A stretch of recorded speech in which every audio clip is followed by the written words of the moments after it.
Medici killing. Hero Sai Kumar, Parvateesham. Heroine Aishwarya. Music ML Raja. దర్శకత్వం Venkataramana S. నిర్మాత సిద్ధార్థ హరియాల, మాధవి తలుబత్తుల.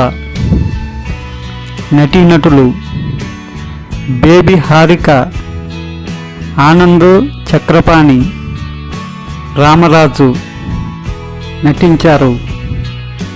ప్రతి మహిళ చూడవలసిన cinema mercy killing. Mercy killing cinema Swechha అనే అమ్మాయి చుట్టూ తిరుగుతుంది.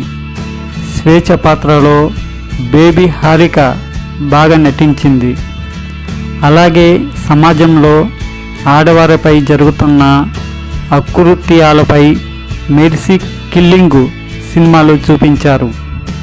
మెర్సీ కిల్లింగు సినిమా ఏప్రిల్ 12 విడుదల. ప్రపంచవ్యాప్తంగా బ్రహ్మాండమైన సినిమా మెర్సీ కిల్లింగు 2024 ఏప్రిల్ 12 విడుదల. మీ అభిమాన సినిమా థియేటర్లో చూడండి. లైక్ చేయండి, షేర్ చేయండి, సబ్స్క్రైబ్ చేయండి.